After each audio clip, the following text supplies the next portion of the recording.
Okay, so you are aware, because of course I've been talking about it, the whole situation with the football player.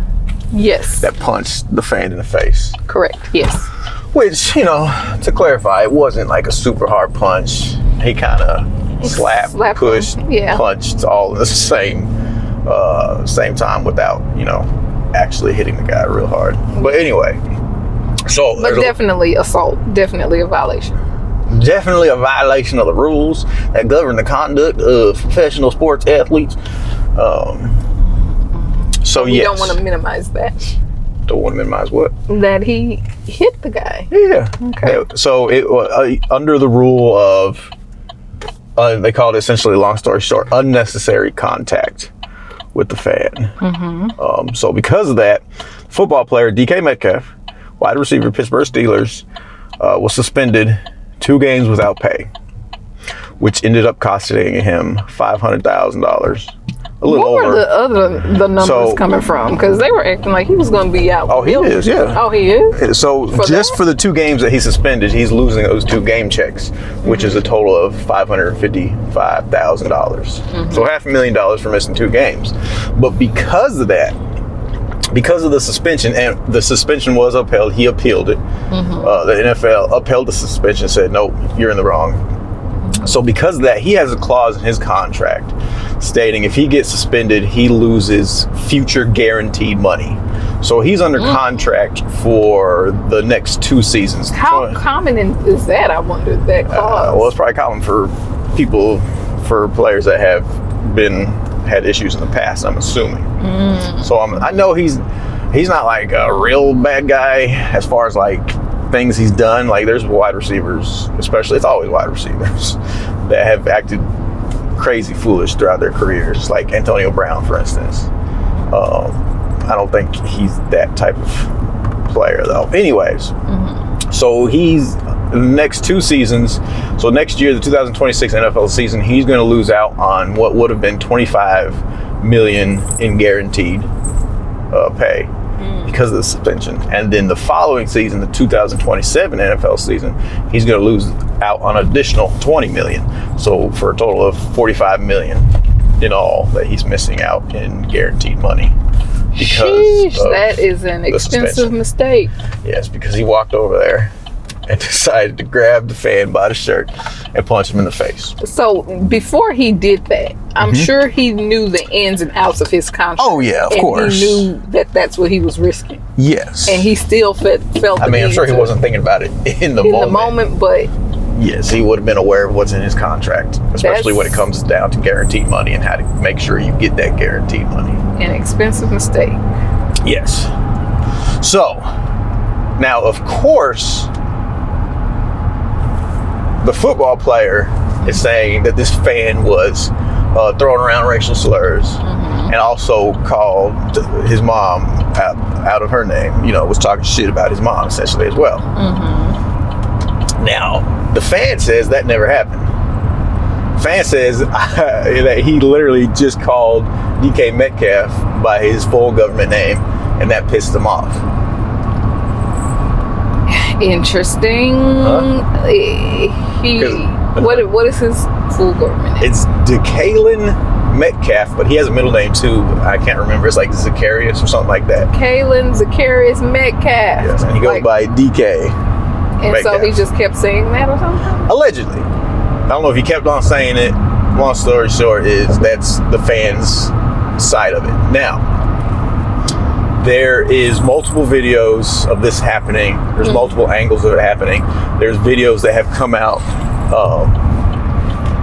that essentially has the audio that would neither really corroborate either one of their stories. Because the audio, there's like a video of a fan that's like right next to where it happened. And on the audio, you don't hear either or. You don't hear any racial slurs. You also don't hear anybody calling out his full name. So everybody's saying that video kind of proves he wasn't in the wrong, but you know, it doesn't prove anything really. It just proves in that very moment where Metcalf walked over there, grabbed him and punched him, you can't hear anybody saying anything Gotcha. of note.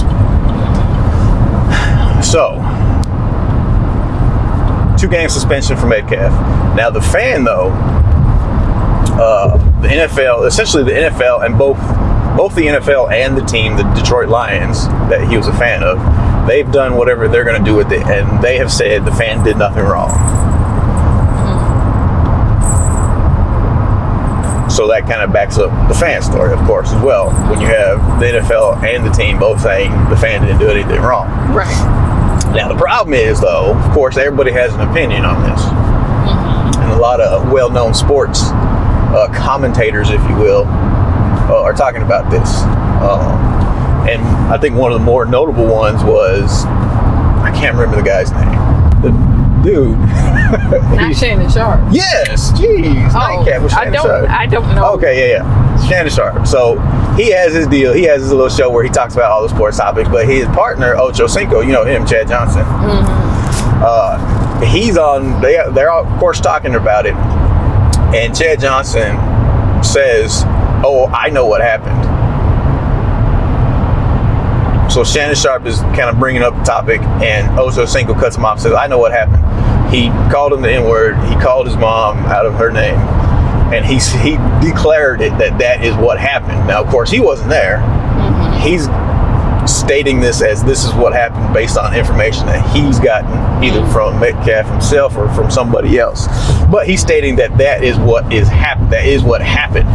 Now, of course, the NFL, the Detroit Lions said fan didn't do anything wrong. There's no video evidence to prove that he did anything wrong. But because of that, because you have these large platforms saying that this guy did say this thing, of course you're going to have the crazy people coming out and be like, "Oh, he did say it. I believe it." So of course he's getting allegedly death threats and like all this, hate online and stuff like that. Yeah. And he's gotten a lawyer, and I think they're all in talks about defamation lawsuits against Metcalf, the NFL, like everybody involved. Oh my goodness. Because he's getting all this. Becoming a thing. Yes, because the fans getting all this hate and death threats allegedly from his side, from his story. Now, there is one interesting thing, though, is that the fan and the player, DK Metcalf, they've gotten into it before, apparently. He currently plays for the Pittsburgh Steelers. He used to play for the Seattle Seahawks. And there was a previous time where the Seattle Seahawks came to Detroit to play the Lions. The fan was there. And I don't know what happened in that instance, in this situation, but Metcalf, the player, told the Seahawks security about that fan. I don't know what he told the security about him. I don't know what happened with it. Apparently nothing, because he still comes to the games, this fan. But it's been an issue in the past. So something's going on with he and this guy. Yes. They have a history. Yes. The fan is obviously doing something to irritate the football player. But just because you're annoying doesn't mean that you don't get to come to the games or you get to get punched in the face. Right. And it brings up an interesting point of what is allowable and what is not allowable as a fan coming to a sporting event. What can you do and say versus what you can't do and say? Where is that line of, you can say all this, you can do all this trash talking, you can do all this yelling, you can do all this screaming and supporting your team and talking crap about the other team and stuff like that, but there has to be a line that can't be crossed. Yeah. And if you state that there's a line, it's gonna, how do you determine, like for individual players, everybody's line is going to be different? I think that racial slurs definitely fans that can't be tolerated. I don't think that should be tolerated. But any other shit talking, I think it's fine. Like if teachers can take kids roasting us, talking mess about us, and being like the next day like nothing happened, come on, man. Like, you are adults. You're an adult. It comes with the territory. This is true. And so, like, I mean, you can't take a little banter from a fan, and it's tons of people every day getting roasted on a regular basis from 7th and 8th graders. Like, this is, come on. Teacher, yeah. Of course, it's a little different. Because as a teacher, you have some sort of agreed upon relationship and like connection with those people who are roasting. Yeah, it depends on the teacher. If you suck as a teacher, you know, some of them can just look the other way. Some of them can roast back, and some of them get out of the profession. But I think all of them know that it comes with the territory. And all of them know that in that, regardless of how angry you get, you don't put your hands on a kid. Right. Of course. You don't put your hands on somebody. Right. Sticks and stones. Yeah. Right. And so I think this is becoming a big topic because, for one, it almost never happens in the NFL. You don't see this happen in the NFL where a fan and a player get into it with one another.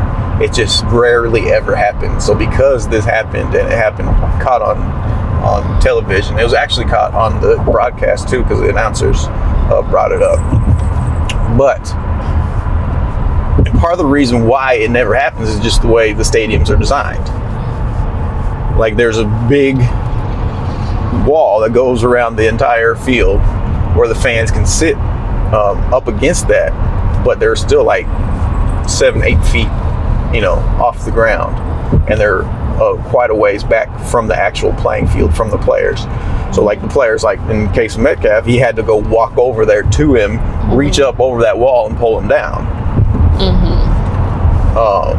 Now this, however, happens all the time in basketball. Because in basketball, of course, you can literally get seats on the court. Right. So you have players and fans sitting right next to the players or right behind the players, and you'll see where like the basketball will go out of bounds and the player will dive into literally the crowd going for the ball. And you'll see these altercations happen a lot more often because a fan will just reach out and grab the player, or touch the player, or push the player, or do whatever. And it's always an issue. And the NBA is weird in that nowadays players can get fans just ejected out of the game because they feel like the fan is being a problem.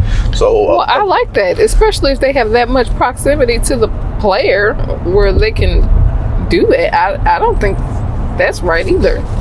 Well, I think in theory it's a good idea. However, if we take into account the culture of NBA, and by culture I mean like the culture of what happens on the court during the game nowadays, I think it's a problem because the way the sport is played, so much of it is theatrics now. Oh, yeah. Flopping. Players pretending to get fouled, pretending to get hurt. That is so fake looking. Like, it looks so like they are not good actors. So you're telling me that a player that flops, pretends to get hurt, pretends to get fouled, also wouldn't unnecessarily accuse a fan of doing or saying something? It's a slippery slope. Yes. And it's just the mentality, or the perceived mentality of a lot of NBA players nowadays is they're soft. They're not like it was back in the day because of this whole flopping and this whole taking fouls unnecessarily, and just when did that become prevalent? This whole I got hit, and it's so dramatic. I don't know when it started. It takes me 5 seconds to fall down. Yes, because of the power of this hit. Yeah, if you want a good laugh, go look at the LeBron James highlights where he's flopping and he's just like literally performing a dance on the court. Not a dance, interpretive dance. Yes, it's ridiculous. So And then the greatest thing ever, I don't know, you probably have never seen this, but they've made a whole documentary about it, like a 30 for 30. The Malice at the Palace. You might have seen clips of it. This is the game with the Indiana Pacers. You know Ron Artest? Meta World Peace, I think he changed his name too. If I got a picture of him, yeah, maybe. Anyways, this is, and he was kind of known as a like real physical player, kind of like a problem, had a short fuse, had an attitude, always getting in trouble and stuff like that. So anyway, he kind of gets into it with the players from the other team. There's a technical foul called. There's kind of a little scuffle. He gets pulled away from the other players, and he goes and lays down on a table in what they call the scorer's table. It's like where the announcers sit behind and like the people keeping score for the game and stuff like that. He goes and lays on that table, and this is happening on the broadcast and everything. This was great. And then the camera's on him, watching him lay on the table, and then from off screen you see, like, I think it was a soda bottle, like a cup, like a plastic, like a paper cup, like a big cup that you would put a soda in, like a fountain soda in. It comes flying. I think it was either that or popcorn, I can't remember, but anyway, you see it come flying. It hits Ron Artest. He sits up, looks in the direction of which that object came, and he runs into the crowd. Like rows into the crowd. He had to go up like steps to get to where it came from. He grabs somebody and starts punching him. No. Yes. And then, of course, because this happens, the fans around him start fighting back against Ron Artest. Here come all the players into the crowd. Fans start getting onto the court. One guy, he walks onto the court. I don't know what he was thinking, and he gets like knocked out. He gets punched by a player. He goes down. But this whole melee, and it's called the Malice at the Palace. The players' jerseys are getting ripped. It was a whole situation. And they eventually made a documentary on it a few years back. It was great. But the hilarious thing, though, is the guy, the basketball player, went up and grabbed and started punching, wasn't even the right guy. Because he was laying down. He didn't see where it came from or who actually threw it. He just went in the direction, grabbed somebody and started punching them, and it ended up not even being the person that actually threw the thing at him, which made it more hilarious. So that has never happened in the NFL, to my knowledge. Nothing like that. And that's really the biggest, worst example that's happened in the NBA, but you still see interactions with fans and players. So he did all that. So I pulled it up and I'm looking at it. He did all that and he didn't even get the right guy. I don't think so. I think that ended up coming out that wasn't even the guy who actually threw it. Wow. It's hilarious. And then, so it almost never happens in football. It happens fairly regularly, honestly, in the NBA, more than I'm sure they want it to happen. And in baseball, it doesn't really happen in baseball because there is that wall that goes around the whole playing field, but there are still interactions with fans and the players where, like, somebody hits a foul ball, the outfielder goes to try to make a catch, and the ball's like going to land in the stands, but he's reaching over the wall to make that catch. And then the fans are at the same time, the fans are trying to get the ball themselves as a souvenir, of course, and catch it. So they're both trying to go for the ball, and of course it causes issues, and it gets people upset. Players get upset, and the fans get upset if you messed up a play for your team and things like that. So that, you see that a lot in baseball. You see the thing in the NBA. You don't ever see any of those types of things happening in the NFL. So because this happened and it was caught on camera, it's kind of becoming a big story. Which, again, going back to everybody has an opinion about this. Now, you know Cam Newton, right? Yes. You like him? No, I do not. That is not a funny joke at all. I was never a fan of Cam Newton as a player. I didn't, he played for the Panthers. I'm a Cowboys fan, so neither here nor there whether I liked him or not. I know he's made some wild comments about stuff, but he does have his own little YouTube podcast. where I'll watch clips of it from time to time because I think his football analysis is good when he focuses on the football analysis and not the kind of the antics that he does along the show. Like he'll start all his shows like doing like a singing number. Like he sings, and it's just like can we talk about sports? I don't want to watch you sing and have your hype man. I guess he's trying to create some kind of culture. It's not entertaining me, but I do like. Are you talking about his football talks? Yeah. Which is a different setup than his other podcast. I don't know about his other podcast. Okay, that's the one I'm familiar It's called with. 4th and 1, I think, with Cam Newton. So where he just talks about sports predominantly. Okay. So I like some of the stuff that he puts out there. But anyway, of course, he was bringing up this topic as well with the wide receiver DK Metcalf, and of course, Cam Newton played for a number of years. Went to a Super Bowl, had a long, successful career. So he was talking his experiences in stadiums, and he said that he has never felt physically unsafe in a football stadium before. But he did say that he has felt like mentally unsafe in a football stadium before. Interesting. Because of the fans, things they say and do. Jesus Christ. Oh, that took some vulnerability that I didn't assume he'd have.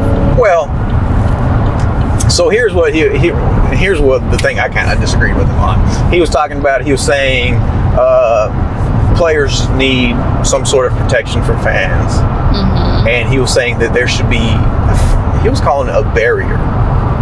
Mm-hmm. And he used the example that the NBA does. Mm-hmm. And I'm like, the NBA is where this happens all the time. Yeah. There is no, like, I think he was referring to like the security guards that are there that kind of sit in and amongst the crowd that's sitting on the floor, which is cool, but that doesn't prevent anything from ever happening, as it happens all the time in the NBA.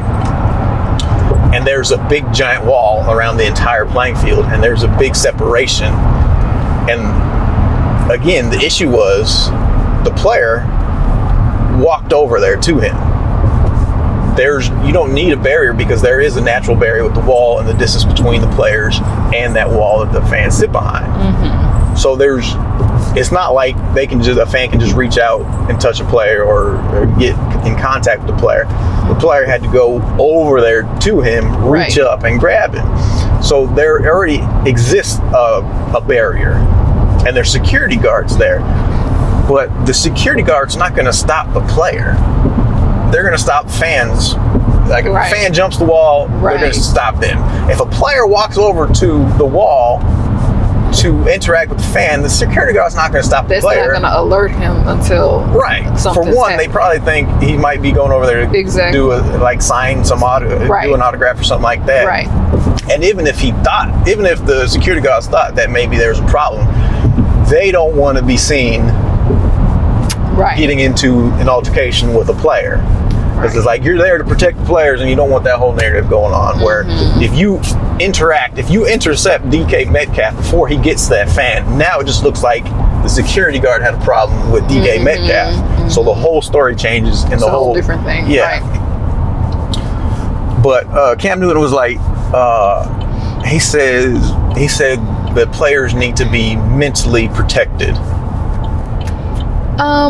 I'm like, but all he's talking about are physical barriers, though, right? Yes. So that doesn't corroborate his suggestion. But I was just like, the whole thing about being mentally protected. Mm-hmm. I'm like, to me, that's just like, what are we talking about? Be mentally protected. I think he's saying the psychological abuse that goes on. Right. I know that's what he's talking about, but I'm like, going back to what you said, you're an adult. Yeah. Yeah.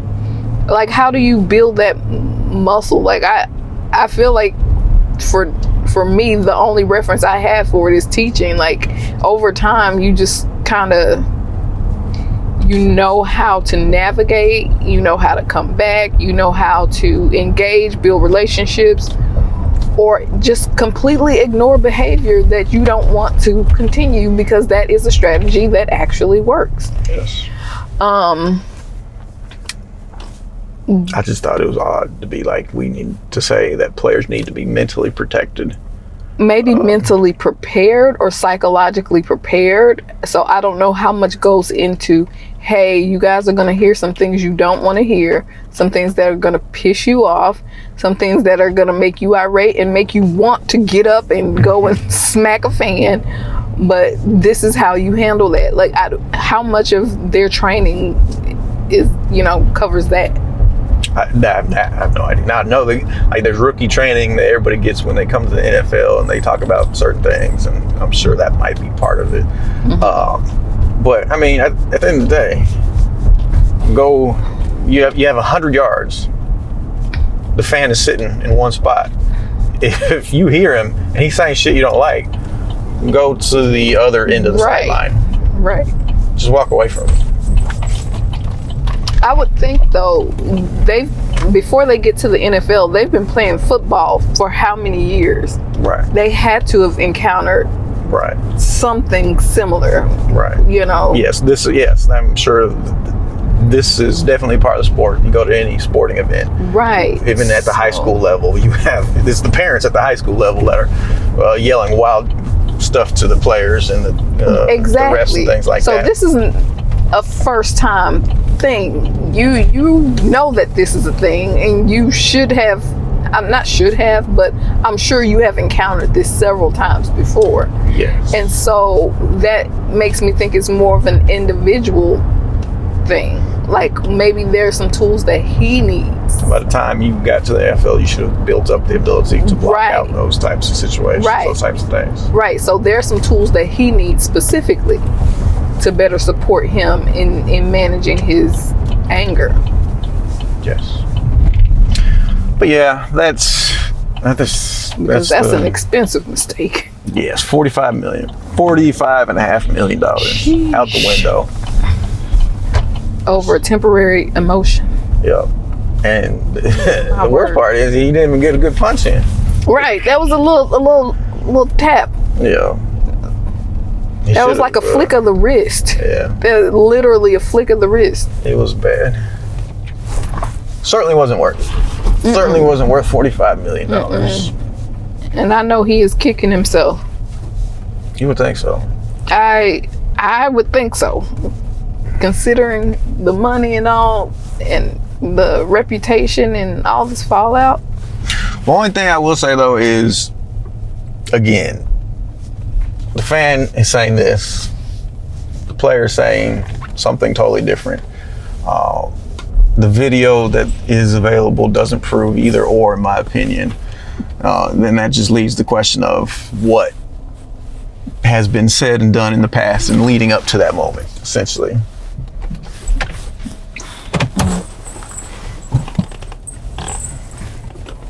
Like what happened during the rest of the football game. What was said throughout the course of the football game, what was done throughout the course of the football game. And it's not like it's not like the guy's sitting alone by himself. There's people all around him that would have heard and seen everything that was done and said throughout the course of the game. And it has not yet come out that the fan did what the player is claiming he did. So, yeah. That's it for now.